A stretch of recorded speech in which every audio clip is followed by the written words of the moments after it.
দি পাওয়ার 0 সমান 1, এটা কেন? কখনো কি মাথায় আসছে? কখনো কি ভাবছি আমরা? চলেন আজকে একটু দেখি। এটা শেখার জন্য আমরা 2-এর কিছু ম্যাথ সলভ করব। যেমন 2 টু দি পাওয়ার 6 সমান 64 হয়, 2 টু দি পাওয়ার 5 হলে 32 হয়, 2 টু দি পাওয়ার 4 হইলে 16 হয়। এভাবে সেম আমরা করে আসতে পারি। 2 এর স্কোয়ার করলে 4, 2 এর মধ্যে 1 আসলে হয় 2, 2 টু দি পাওয়ার 0 হলে কত হবে? 1 হবে। আচ্ছা 2 টু দি পাওয়ার -1 হলে কী হবে? হাফ। 2 টু দি পাওয়ার -2 হলে কত হবে? 1/4। আচ্ছা এখানে দেখেন 2 টু দি পাওয়ার 0 মানটা কত হচ্ছে? 1। এইটাই আসল জিনিস।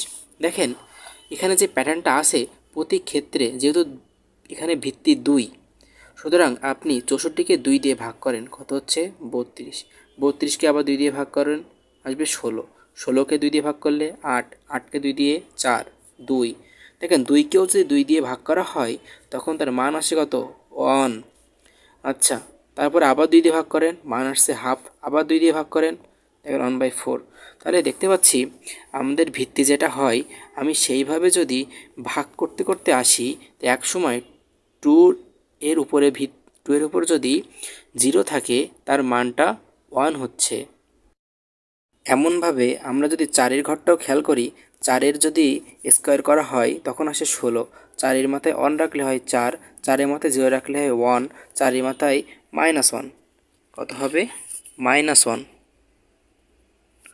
-1 রাখলে কত হয়? 1/4। দেখেন এখানেও যেহেতু ভিত্তি 4 তাই প্রতি ক্ষেত্রে আমি 4 দ্বারা ভাগ করছি।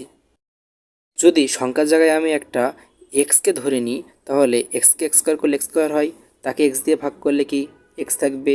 এক্সকে আবার এক্স দিয়ে ভাগ করলে কি থাকবে? 1 থাকবে। 1কে আবার এক্স দিয়ে ভাগ করলে কী হবে? 1/x।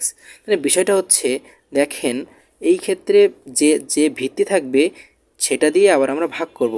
ভাগ করার ফলে একটা সময় আসছে যেখানে এক্স নট সমান আমরা 1 পাচ্ছি। আর এইভাবেই এই সেট অনুযায়ী আমরা এখানে a0 সমান 1 পাবো।